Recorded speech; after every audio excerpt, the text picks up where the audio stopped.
to the What Bitcoin Did podcast. Hi there, how are you all? Welcome to the What Bitcoin Did podcast, brought to you by Kraken, the best place to buy, sell, and trade digital currencies. I'm your host, Peter McCormack, and today I've got the next installment of my Lightning Month. I have a second critique of the Lightning Network, this time with Dan Robertson, but before that, I've got a message from my show sponsors. So first up, we're going to talk about BlockFi, and I have finally signed up to one of their interest accounts. I have put my Bitcoin where my mouth is. I've put 20% of my portfolio into one. Okay, so got to say a couple of things about this first. If you're thinking of doing this, definitely do your research. There have been a lot of people talking about this with a lot of different points of view. I did an interview with Zach Prince, their CEO, which is available on my SoundCloud if you want to check that out. But I believe in the product now. I've heard enough. I want to give it a go. So yes, today I stuck 20% of my Bitcoin portfolio in there. I'm going to see how it goes. I don't know if I'm going to leave it in there forever, whether it'll be a month or a year. But anyway, I've signed up. I'm looking forward to seeing how it works. Looking forward to getting some interest on my Bitcoin. And look, it was super easy, actually. It was so easy. All you do is you sign up with your email and your password. You set up your security. You complete your KYC. And then you're given a deposit address, submit your Bitcoin, and you're there. So mine's done. As soon as the month is up and I get my interest, I'll let you know how that works. I'll let you know the experience. But if you're interested in this and you definitely want to check it out, then head over to blockfi.com, which is BLOCKFI.com. Also, I need to talk about my other new sponsor. I spoke about them last week. This is Dropbit, the wallet by Coin Ninja. You definitely want to check it out. I did a little promotion up on my Twitter. I gave away $1,000 from my first invoice from them, and 10 people received $100 each. And I did it all with the wallet. I did it for a couple of reasons. Firstly, it gave me a chance to play with the wallet. Secondly, it was a chance to get some of you to download the wallet and get some feedback. And actually, do you know what? The feedback was pretty much universally great. Everyone seems to love it. Everyone seems to love the UX. I did. I thought it was super easy to set up, super easy to record my seed, super easy to send Bitcoin. It really was a great experience. And I'll tell you what else I love about the Dropbit wallet is they provide education in there. So I'm going to be working with them on doing loads of cool things in the upcoming months. We're going to create some education things together, some tutorials. We're going to get that up on the website. So keep an eye out for that. But if you want to check out Dropbit, that is DROBIT.app. Okay, so on to my interview with Dan.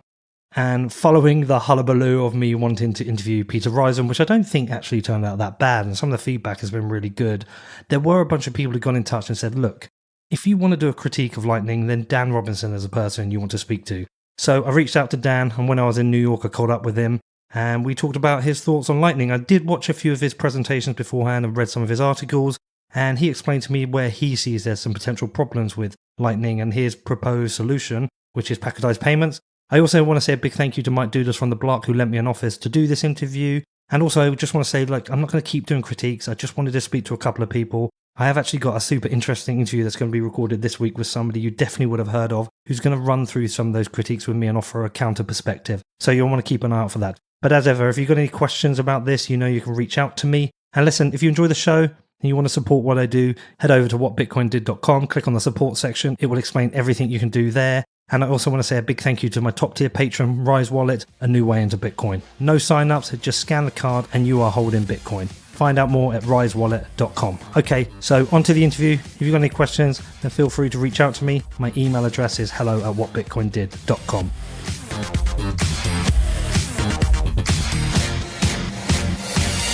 Hi Dan, how are you? I'm great. Thanks for having me on.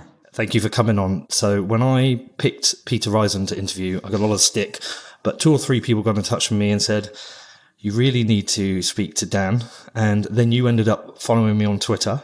And a couple of weeks later, here we are. So thank you for this.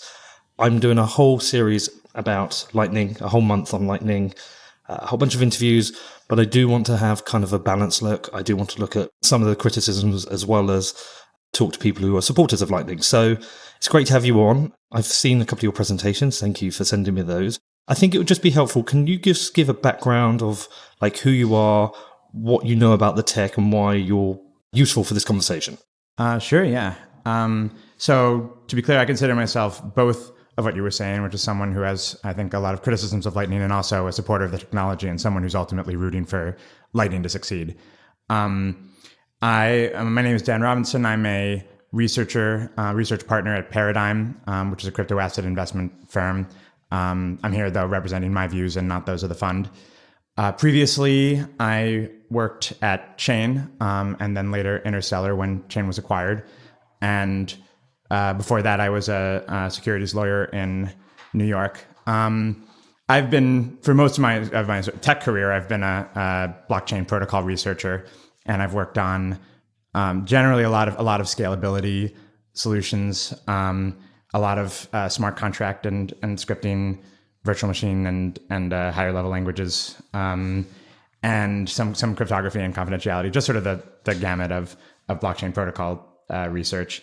And recently, a lot of that has been around second layer scaling, including Lightning, but also including a couple of projects, Interledger and Plasma, which are two that I think sometimes can sort of show ways that maybe Lightning can be improved. And then there's another which I recently came out with a paper on called the Rainbow Network, which is another sort of alternative layer 2 scaling solution.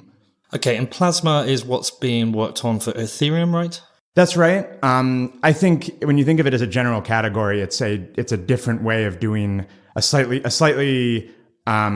different way of doing layer 2 scaling that currently isn't possible on Bitcoin, and would require some protocol upgrades. And I could talk a little more about that to actually get some of these advantages on Bitcoin. It isn't what you would say just like Lightning on Ethereum. It's a different structure, and it has different trade-offs. Okay, and Rainbow is something you're working on for which protocol? So Rainbow Network it's just sort of a general idea, and so right now it's just a paper, and I'm not planning to implement it myself. It's more sort of an idea I'm putting out there, and it can be implemented on sort of more natively on Ethereum or other Turing equivalent blockchains, but there's actually a way, and it's described in the paper, of implementing a limited version of it on top of Lightning. Right. I'd also think it's useful just to put it out there as that you're not a big blocker looking for faults in Bitcoin, and you are a fan of Bitcoin, but you also are interested in other protocols, right? You're not just here to pull it apart. That's right. So yeah, I mean, I consider myself generally sort of a part of the Bitcoin community broadly speaking, and one of the big projects I've worked on in the past was a Bitcoin smart contract language called Ivy. I'm also part of the Ethereum community, and that's something that I've spent a lot of time working with the Plasma community, and then I've worked tangentially on some other projects, including Interledger, and then of course also still consider myself part of the Stellar community, and I'm friendly with those people. And generally, I don't consider myself a Bitcoin Cash person, because like you said, I think I generally consider myself a small blocker, I guess, but I'm friendly with a lot of those people. And I think most of the stuff I've worked on has involved drawing lessons from something I've learned in one blockchain or one community or one set of ideas, and trying to apply them in another area to kind of get an idea arbitrage. So I think most and a lot of good ideas in the space come from importing something that is maybe even like common knowledge in one area and applying it to another area where maybe it's not as familiar.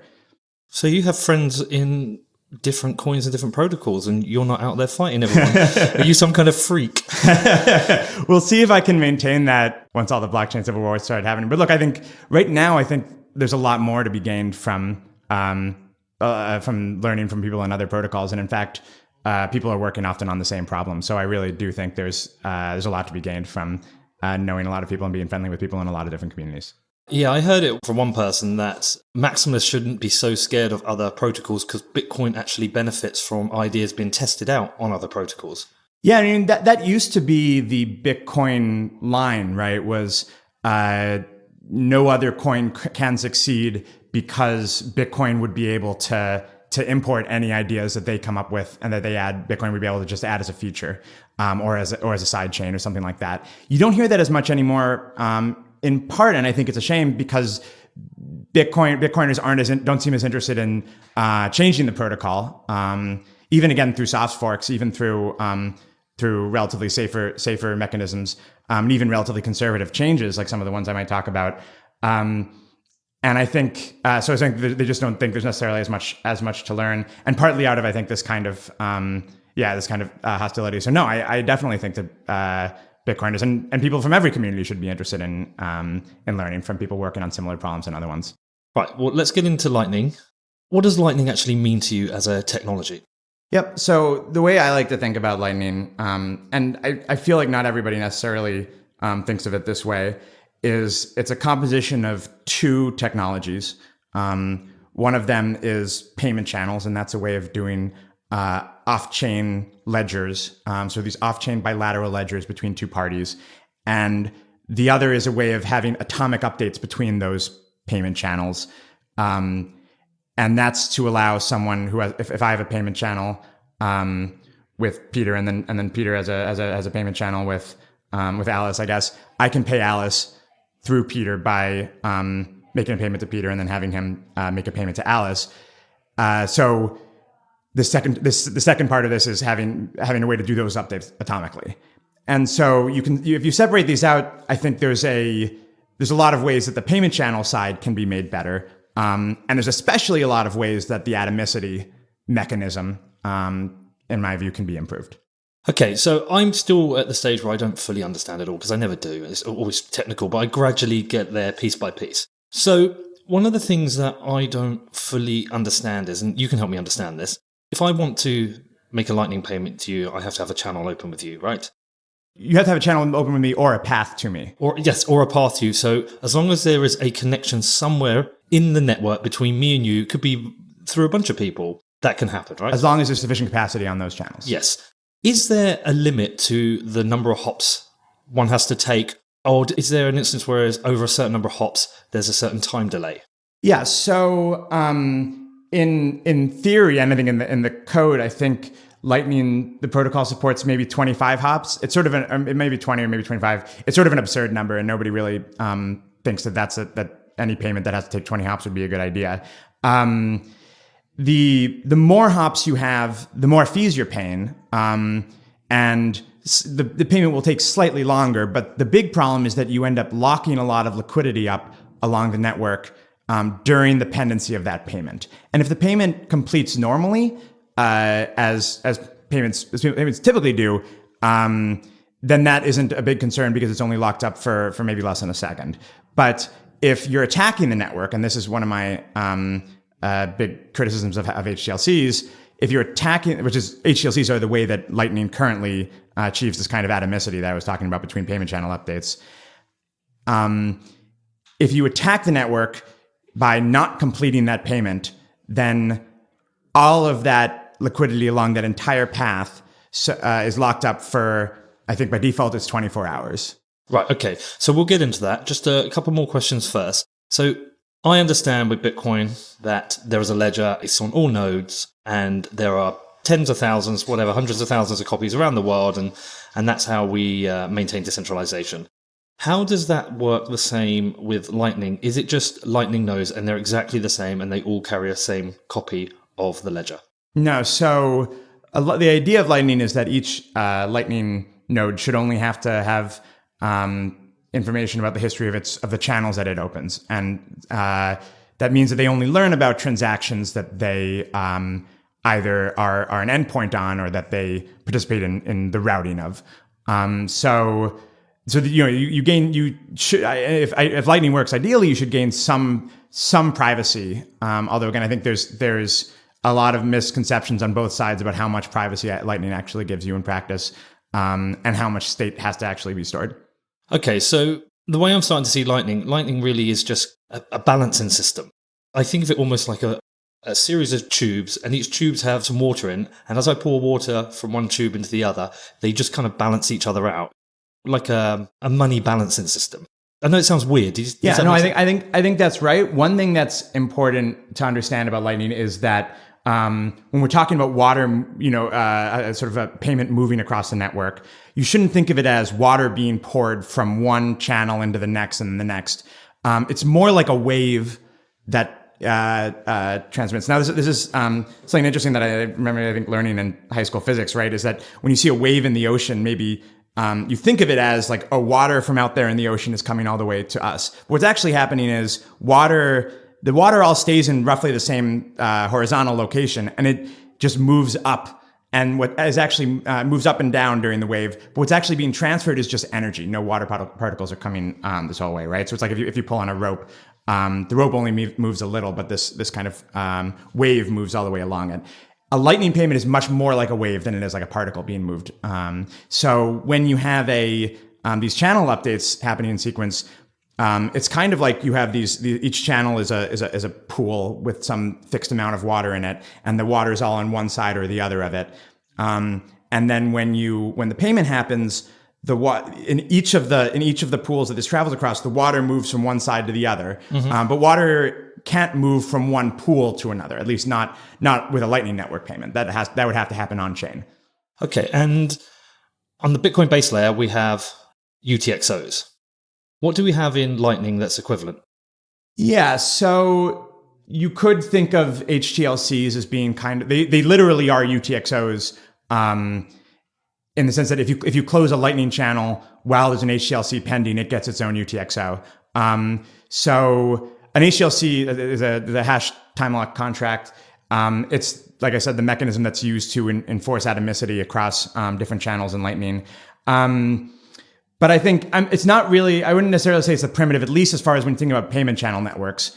The primitive is really these connections, these edges on the graph of Lightning Network nodes that are these connections between routers and some amount of money in them. And that's the channels. And so each channel is really kind of the primitive. And then in the channel, each side has a balance, and money can move between those two, between the two parties in that channel and that balance. That's really what I'd say is the core primitive of a payment channel network. Right. And is there any possibility in the future, anything being worked on that means a payment can go from one person to the other without a channel open? Or is that a core fundamental requirement of the system?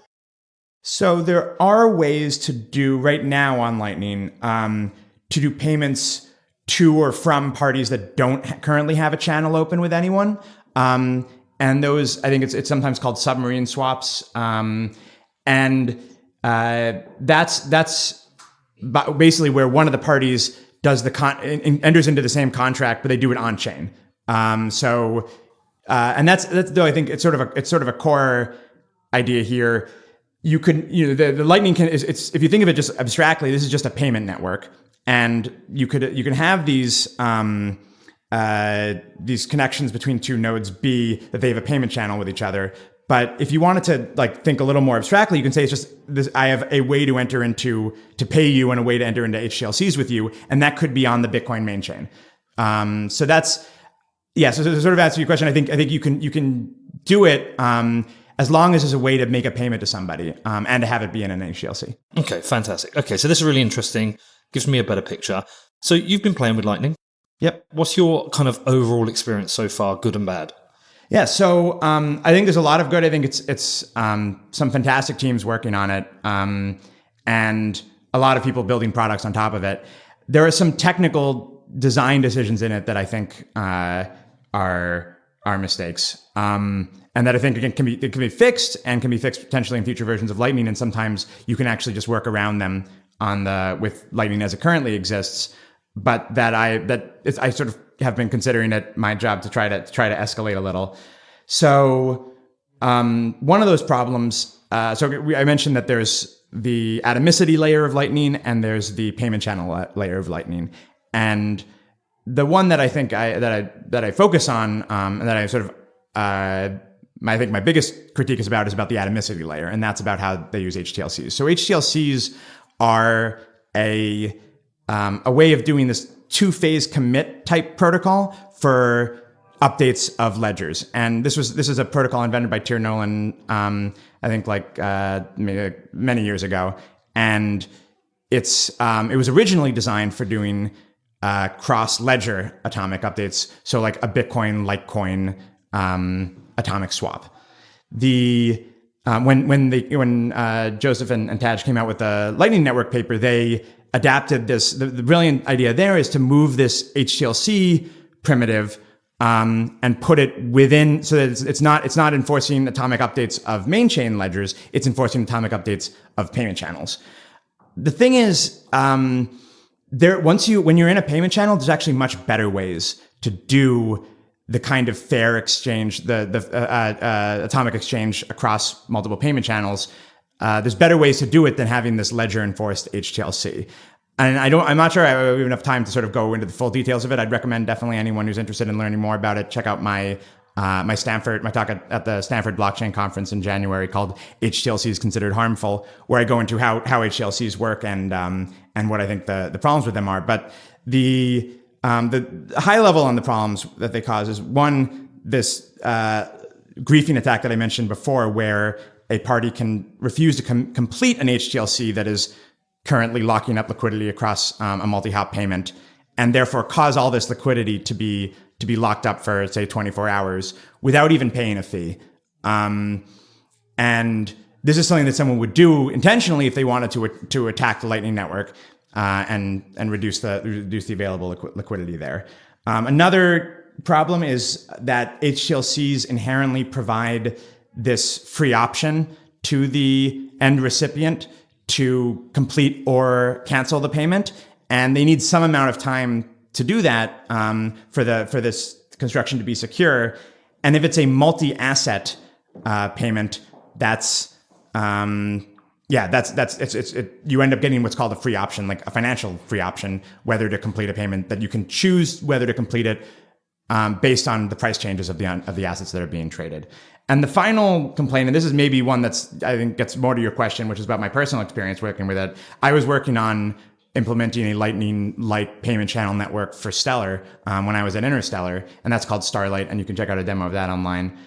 And one thing I found with trying to do HTLCs is that they're pretty complicated. And certainly doing HTLCs depends very heavily on the details of the base ledger that you're trying to implement this network on. It depends heavily on the details of the payment channel implementation that you're trying to use. And generally, again, like I think it requires a lot from your from sort of the substrate that you're building it on. And the alternative that I talk about in the talk is this what I consider a very elegant mechanism called packetized payments, and that was developed by the team at Interledger, which, like I've said before, I think is a fantastic project, and that was developed by some people at Ripple. So a Griffin attack, as I understand it, is that I can lock liquidity up on the network by creating payments but not completing them? That's right. How do I create a payment but not complete it? How does that actually happen?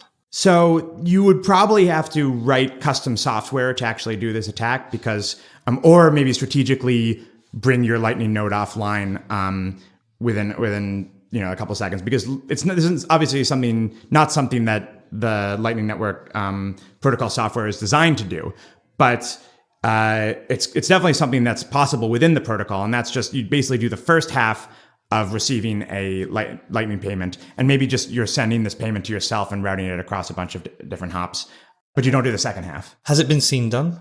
It's a great question. I don't know if it's been done. It's very possible it's happened accidentally. I doubt that anybody's doing it now necessarily, but it's something that could potentially lock up a lot of liquidity on the network and really sort of annoy people who are putting liquidity on it. So if somebody wanted to attack the network, they could quite simply create a whole set of different nodes which are their own, write custom software to send payments to themselves, but as it's hopping through the network and they don't confirm the payments, they're locking up other people's liquidity. It's almost like a DDoS attack. That's right. It's a denial of service attack.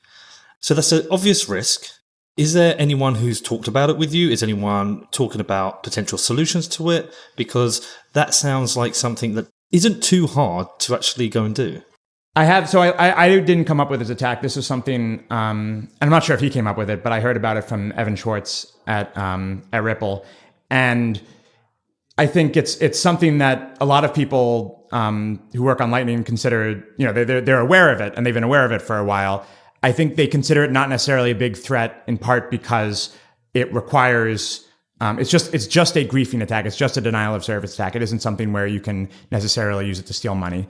And what I've heard them talk about for solutions to it generally involve reputation. And I think that's a very challenging way to try to solve this problem, in part because it undermines potentially the privacy of the network. And in part because the reputation that would be required isn't just local reputation. It isn't just who I choose to open a channel with. It's anyone down the line from me can potentially grief me in this way. If I'm routing a payment that I didn't create, I didn't initiate the payment, I'm not receiving it, I'm just routing it, any of the parties downstream from me can grief me in this way. And that means I potentially need to evaluate with their credibility. And that's something that I think is maybe inconsistent with an open and private network. And I guess if it was reputation-based, then it wouldn't be a trustless network. That's what I think, yes.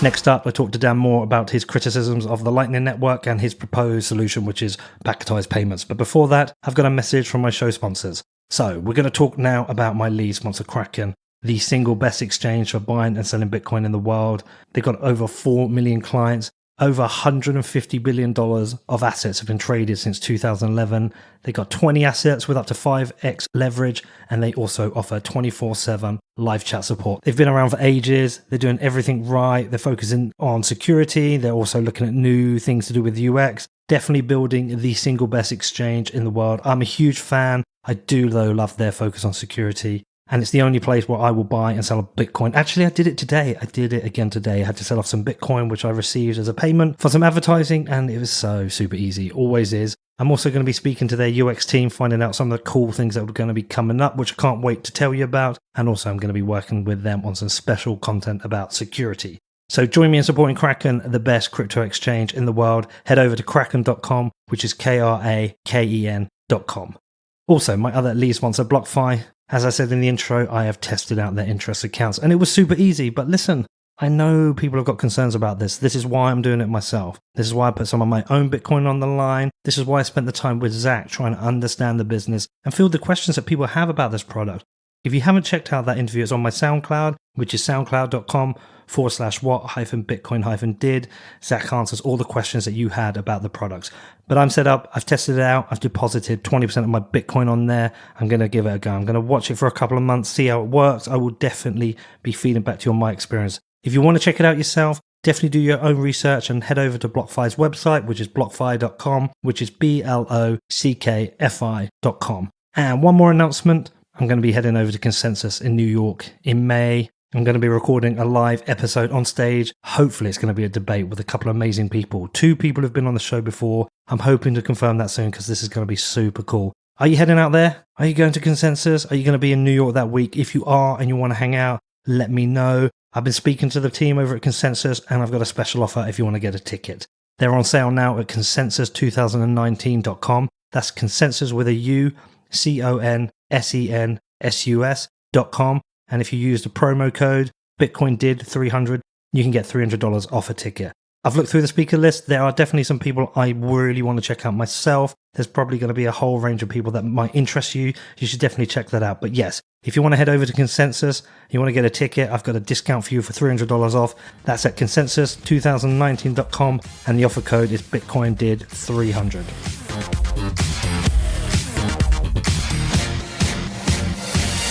Okay, so the second is the free option. That was something else I found kind of interesting. Very interesting in cross-chain atomic swaps because you've got 24 hours to make a decision based on price. That's still relevant within Lightning because the price of Bitcoin might move. It's not relevant if for a Bitcoin transfer where the sender is sending Bitcoin and the receiver is receiving Bitcoin and it's just Bitcoin and all the hops along the way. And that, in fact, is generally the Lightning. Are you sure? Because think about it like this. Say I am making a payment to you. The price of Bitcoin in dollar terms shoots up. And I think, I'm going to cancel that. I want my Bitcoin back. So actually, it's still relevant. Well, so if you're the sender, you can't cancel a payment. So it's the end recipient who can choose to cancel or not. Yeah. And generally, I mean, if you're receiving a payment, you'd rather have Bitcoin than no Bitcoin. But at the same time, say the price of Bitcoin dropped heavily, I might not want to receive it. Why wouldn't you want to receive? Your alternative is receiving zero. Well, no, the alternative is, say I've got a store that's accepting Lightning payments and I'm selling something that costs $50 and I have a price that comes in a certain amount of Bitcoin, but the price of Bitcoin drops during that time. Say something disastrous happens and the price drops 20%. I could cancel the payment, say payment not received, and then reissue the invoice, but the invoice would be higher. Most people charging in things like Lightning and Bitcoin, they're using the dollar as the unit of account. Do you see what I'm saying? Yeah, that might be true. I think, but that's between you, the shirt vendor, and whoever is buying it from you, and you may have agreed at the time that before they sent the payment that this payment is considered final now. So they could rightly complain to you, even if you have potentially this capability of waiting to complete the payment. The transaction is already completed as far as between you. So I think it's a bigger deal when the atomicity is really only enforced on chain, within the Lightning Network, where all the hops in this payment are supposed to be enforced by the network itself, as opposed to when, with a T-shirt, you're also already relying on the person to actually send the T-shirt. But so this is the Lightning Network people's general response to this, and it's I guess a fine position as far as it goes. Is just the Lightning Network really is only for Bitcoin. It's only a single asset payment network. Well, that's what I was going to say. So when you talked about the problems with, say, Bitcoin to Litecoin, I would have thought most Bitcoiners would go, well, we don't care because everything else is a shitcoin. Yep, that's right. So I think that if that's all you want your payment network to be, I think the free option problem isn't really a big problem. I think there's actually a lot of potential for in having a cross-asset payment channel network, and that's what Interledger was really designed at its core to provide, to be sort of a much more layer one agnostic platform. But yeah, I mean, if you really only want it to be a single asset being traded across it, the free option isn't a problem. I definitely grant that. And another thing you said is part of the presentation, you said that smaller payments are not actually economical. So smaller payments are, you can definitely do them on Lightning. People do these one Satoshi payments. They're not enforced on chain exactly. And what I mean by that is, so to do a payment with an HTLC, you each of these parties has to actually update their payment channel to include this new UTXO in the commitment transaction of the of their Lightning channel. When if they were to close out this channel while a payment is pending, that means that there's an extra UTXO there, and then this has to be settled through an extra transaction. And so the actual cost of settling an HTLC on chain, I've estimated to be like maybe around 50 cents, depending on, again, what your fees are and what the price of Bitcoin is. But that's just much too expensive. It's not worth it if your payment is less than 50 cents. Mm-hmm. And so if you do a smaller payment, you can still do it on Lightning, but each of the parties that is routing the payment ends up trusting their counterparty with sort of an informal HTLC. It says like, we agree that if we were to close this network, this now, we would settle it based on what it should settle at, but the ledger's not going to enforce that. Right. Okay. That's quite interesting. So I didn't know about this. Yeah. I mean, and this is something that I think Taj, who is one of the co-creators of Lightning, has complained a little about, is that it's not transparent. Ultimately, I don't think it's a big deal because this is something that you only trust your immediate counterparty for. You can only sort of grief your counterparty, and the details here are actually that during the pendency of these HTLCs, the fees, the pending payment goes to miner fees. So it means that either party, by closing at the right moment and cheating their counterparty in a particular way, can cause their counterparty to lose a little money. Since it's less than 50 cents, and this is something that this is a channel that you've agreed to enter into with some particular party. Basically, they say this is just like I'm trusting this person who I've entered into a channel with for up to 50 cents, and I think that's fine. I just think they should be more transparent about it.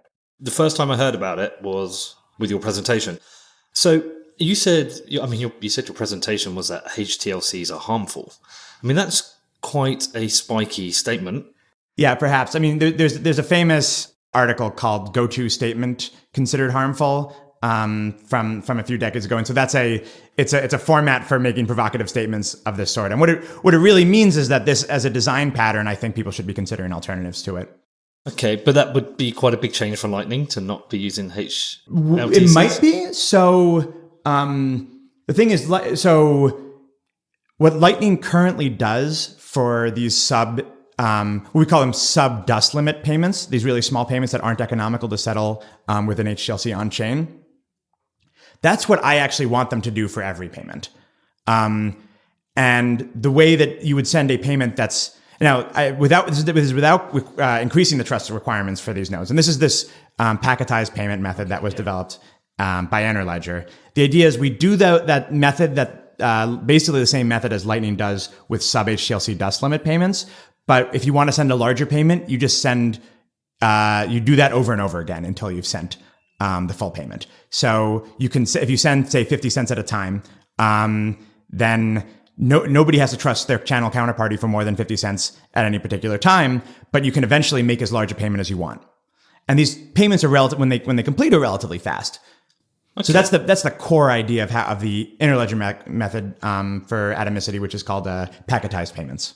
And packetized payments comes from, it's an original internet concept, right? Yeah, that's right. And so part of the metaphor there, I think, is that this is in some ways analogous to how the internet routes data, is that rather than forming these sort of large chunky connections between two nodes on the internet to send data between them, they chunk it into packets and then sort of send those packets potentially through different routes, potentially in different orders, and you just make sure that the whole eventually at the end all the packets make it there and are kind of reconstituted into one payment. And as a concept, has it been stress tested? Are there any flaws in it you're aware of? So there's a few flaws in it, certainly. The biggest is that it increases the latency of large payments. So it means that potentially a very large payment being made over this network would take time proportional to the size of the payment. I don't think that's necessarily a big problem, and part of that is that I think people have started to recognize that Lightning isn't necessarily well suited for very large payments anyway. And I personally think that Lightning is mostly the real killer use case of it is for micropayments and relatively small payments. But if you have a really large payment, your fee on Lightning is going to be proportional to the size of the payment at best, if you can even complete it at all. Whereas if you were to go on chain, you're essentially paying this constant fee for it. So I think above a certain payment size, it's going to make sense to make this payment on the main chain anyway. Right. Okay. Again, that's another thing I wasn't actually aware of about the proportional size of, or is that only in the case of packetized payments? No. So in Lightning right now, the larger the payment you're making, the harder it is for you to find a path, and potentially the more you're going to have to pay for it. Because you're paying essentially for the worst case scenario, which is that you do this griefing attack, right? And that everybody's liquidity is locked up for a day. And even if you don't do that, by making this large payment, you're really shifting around the liquidity on the whole network. So it's harder to find potentially capacity for that. And it's a bigger change. So you pay a larger fee for it. Okay. Let's move on to payment channels, because there's certain issues you've noted with those. You think they're limited by the base chain? That's right. So I think Lightning's payment channels are not bad. And it took a really heroic effort by Bitcoin Core developers to get SegWit included, which was what was needed to really enable the payment channels that they have now. But I think you can still do a lot better. Some of these changes don't require upgrades to Bitcoin script, and I think are going to be part of upgrades to Lightning. But some do. So some of the problems right now are in Lightning as it's currently designed. There's some data that is more than just the information in your wallet, where if you lose it, you lose the ability to receive money out of your channel, even if your counterparty is honest. I think at least some parts of that can be fixed without Bitcoin protocol upgrades, and are probably going to be fixed in a new version. But I know people that it's really sort of bitten, because you can have data corruption issues that cause you to lose the money, even if your counterparty is honest. I think the big problem is the way that fees are committed to right now in payment and Lightning payment channels, because you basically have to decide on what the fee that you're going to pay, and commit to that particular fee at the time that you update the state of the channel, rather than at the time that you're trying to close the channel. And so if there's congestion on the main chain, that there could be a problem. So you really need to you generally need to set relatively high fees for that, which may not end up being necessary. So there are ways to fix some of these problems. And I think there's an improved and others. And I think there's an improved design called L2, ELTOO, that Christian Decker and Lalu from Lightning, I think, came out with. And I think they're very valiantly pushing to get an opcode included in an upgrade of Bitcoin, a protocol upgrade called SIG hash no input. I'm not sure when that's actually going to get added and how long it will take to really adapt Lightning to use that. But one thing I've noticed is it doesn't seem like despite how much Bitcoin core developers and Bitcoin users really care about Lightning, there doesn't seem to be a huge political constituency for pushing forward changes like this or others that would really improve it. And I find that frustrating just because I would really like to see a lot of Bitcoin script upgrades and haven't really yet. From what I understand, and people talk to me about the scripts, is that there's a significant difference between, say, Bitcoin and Ethereum, because Ethereum's Turing complete, Bitcoin isn't. You wouldn't be pushing for Bitcoin to become Turing complete, right? There is just miles between where Bitcoin is and Turing completeness. Yeah. I think what I'm pushing for really is something that's much closer to just like very incremental steps. I think you get a lot from Turing completeness. I will say that I think there's a lot that people can design in Ethereum, people frequently do, that would maybe blow the minds of some people who are used to just thinking about payment channels entirely in terms of pre-signed Bitcoin transactions. But that said, I love the Bitcoin model. Again, I helped design a smart contract language for Bitcoin called Ivy. And this would all fit within Bitcoin's current model for how transactions work. It's just literally a matter of like adding a couple opcodes to it. So for example, the ability to concatenate two byte strings that are on the stack. The ability to just concatenate two strings is a really simple opcode. It was in Bitcoin originally, and Satoshi disabled it for reasons that I think aren't really relevant anymore. And the core developers just kind of are relatively reluctant to add that back in. And the other is the ability to check a signature on data on the stack rather than just a signature on transaction data. And these could enable really, especially together, could enable a lot of cool protocols, including potentially Plasma. Doing Plasma on Bitcoin, but there's really sort of a lot of resistance to that, and that's something that I think a lot of people have just sort of we've just recognized as maybe just core to where Bitcoin's goals are right now. Are script updates dangerous at all? Do they present any inherent risks, any unknown unknowns? Every protocol upgrade is dangerous. Right. Okay. So I think adding an opcode to Bitcoin script is probably one of the safer upgrades that we would know how to do. You can either add it by overriding one of the no-ops or by doing a SegWit script version upgrade. So SegWit actually put in a pretty clean upgrade protocol for scripts, but it hasn't been used yet.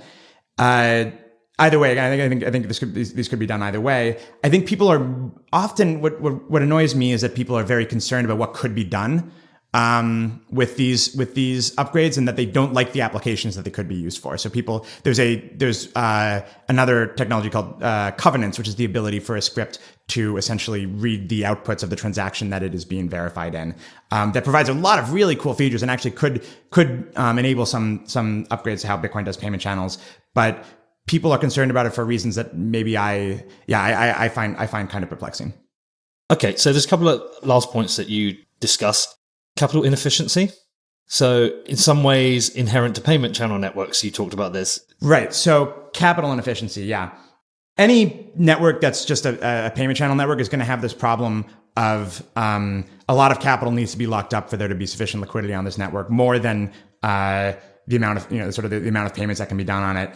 And there's a lot of imbalance also in the directions that these payments naturally flow, such that right now it's hard for someone to get, for example, receiving capacity on Lightning. I think right now you might have to pay to be able to buy receiving capacity. I think you have to pay something like 3 to 8% of the amount, which is just like, it would be relatively high as a transaction fee, and that's even before you have Lightning transaction fees on it. So the part of the problem is that everyone has to have these people have to lock up a lot of capital in payment channels, and part of it is that the direction and the current capacities in each side of each of these payment channels matters a lot for that. So it's something that's hard to get around for this. There's a couple possible solutions for it.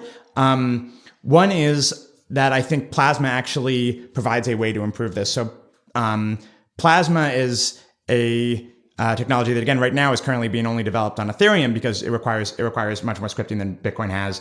But in the context of Lightning Network, what it would basically allow you to do is transfer a channel to somebody off chain without having to do a full transaction on the main chain for that. That's kind of the TLDR maybe of how I think Plasma could be adapted for to improve the Lightning Network. That would require a couple upgrades to Bitcoin script. I think it would require some that would be considered significantly more out there than even the ones I was mentioning before. So it's not something that I think is probably feasible in the near future. But I think it does show that there's ways to do layer 2 scaling that maybe are can sort of be better, be more capital efficient, at least a little easier than Lightning does. And the other is that we don't necessarily need to have every payment channel, every edge on the Lightning Network be backed specifically by a payment channel. And so I mentioned before that I think Lightning kind of tightly couples these different layers of how HTLCs work on it and payment channels, and also that it's specifically on Bitcoin. And so, for example, when I was working on implementing quote unquote Lightning on Stellar, there's very little of the bolt spec, the specification for Lightning, that I would be able to really use for that, because a lot of it refers very specifically to Bitcoin, the Bitcoin transaction format, and depends on that. And if you had a protocol that was, and this is what Interledger aspires to be, is a protocol that's more agnostic as to what the base layer is. Interledger, this packetized payment method, can be done over. So Lightning can be done over any payment method that supports HTLCs. Interledger can be done over any payment method that supports just payments. If you can make a simple payment to somebody, then you can be an Interledger peer with them. And that payment doesn't have to be in a payment channel. It doesn't even have to be on a blockchain. This could be like if you can make a Venmo payment to somebody, you could potentially route Interledger payments through that connection. If you can if you can make an on-chain payment to someone, if you can just throw pennies across the Grand Canyon, that's what you could do. You can implement Interledger on top of that. And that's not true of the HTLC method. And it's just generally not the philosophical approach that Lightning has taken. They're they care a lot about embedding this in Bitcoin specifically. And so why this matters, I think, is that one way to reduce the capacity problem would be for some of the channels in the Lightning Network to be backed by credit rather than fully collateralized. And that doesn't mean that you as a Lightning Network user have to trust anybody. This would only be a concern of the two parties that are directly involved in a particular channel. So Coinbase and Kraken, to take an example, it would be very expensive maybe for them to have a huge Bitcoin payment channel open between them. But if they could just sign a contract that says that we agree that we'll only have $1 million in flight at any particular time, and then we'll just settle with main chain Bitcoin payments, they wouldn't need to use any, they wouldn't need to lock up any collateral because they're willing to trust each other up to this certain amount and then just settle only relatively infrequently. And if Lightning could just seamlessly route over that hop as if it was a payment channel hop, it wouldn't affect the security of other users or of those payments at all. It would just affect, it's only entirely the local concern of Coinbase and Kraken. But the problem is the way that both Lightning the Lightning Network is not designed in this kind of layer one agnostic way, so they sort of have to hack around this. And also HTLCs are not designed to support this kind of base layer where it's like a legal contract between them. And so if someone was trying to do a really large HTLC payment on that, it has to be completed entirely atomically or not.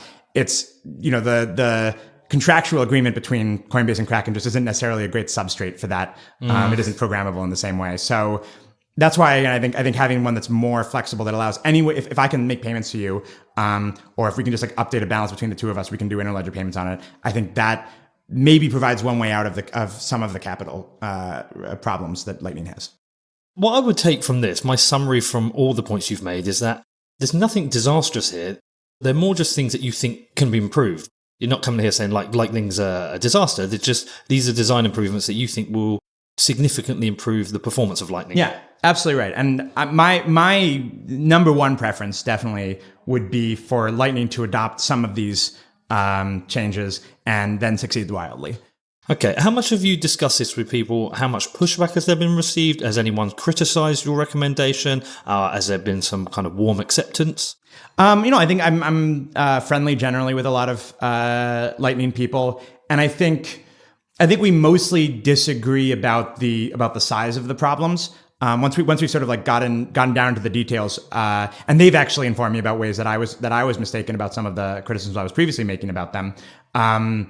And I think I sort of, once we've really discussed this in depth, I think they're very open to it. I think they think that these aren't, they think these aren't as big problems. Partly they're just not as concerned about it being a Bitcoin only network. Partly they think that, again, that some of these denial of service attacks maybe aren't just, no one's going to be incentivized to do them. I think these are empirical questions. I also think, they're very focused on, as they should be, on the problems that people are facing right now. My concern mostly is I just want to really be raising the profile of these issues so that if this kind of problem ever occurs, we know, like Lightning isn't screwed. We can make these particular changes to it. Okay, fantastic. This has been really useful. I expect when it goes out that people will be very interested because there's a critique. I'd be interested to see what other people think, actually, because you've raised some things I wasn't aware of at all. So that will be very interesting. I hope there's no people coming at you for it. So thanks for coming on, Dan. How do people stay in touch with you and keep an eye on your work? Oh, yeah. So my favorite venue generally is Twitter. So you can follow me at Dan Robinson on Twitter. My DMs are open if you want to complain to me about anything I've said, or certainly correct me. If I've mischaracterized anything, I would love to hear from people, and happy to correct it on Twitter. So yeah, at Dan Robinson. Fantastic. Thanks for coming on, Dan. Thanks for having me.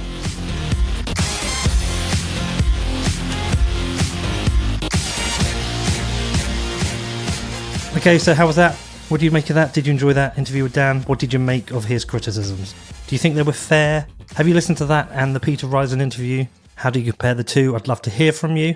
Rather than breaking them down myself, which I think everyone knows that's not something I can do, I'm going to bring somebody on more technical to go through them, somebody you would definitely have heard of, and I'm going to run through each of the criticisms that both Peter Risen had and which Dan had, and just get a counter perspective on it. And I'm not going to tell you who that is yet, but I will announce that later in the week. But yeah, I mean, Dan seemed to present a very coherent set of criticisms about Lightning, and his proposed solution seems interesting, but I can't technically break down whether that's a good solution, so I will put it to the experts. I'll get another interview up soon about that. But yeah, great to meet Dan, really enjoyed it. And if you've got any questions about this interview, you can reach out to me. My email address is hello@whatbitcoindid.com. And if you want to support the show, there's so many things you can do. It doesn't matter if you just leave me a review on iTunes, or if you want to become a sponsor, whatever you want to do. But I do just want to say thank you to everyone who does support the show. There's so many of you that do so many things. It really is overwhelming at times. But if you want to find out more about that, I'm not going to go through the whole list this week. Just head over to my website, that's whatbitcoindid.com, click on the support section. And yeah, keep an eye out for the upcoming interviews. I've got another one with Christian Decker coming up, which is a follow-up to my previous interview with him, where we go through a bit more of the technical stuff, and then a couple more interviews to close out the month. It's been really cool. It's been really interesting. I've really enjoyed learning more about Lightning. I hope it's proved useful for you. If you think I've missed anything, you would like me to cover anything else in the future, definitely feel free to reach out to me. Any questions you've got, my email address is hello@whatbitcoindid.com.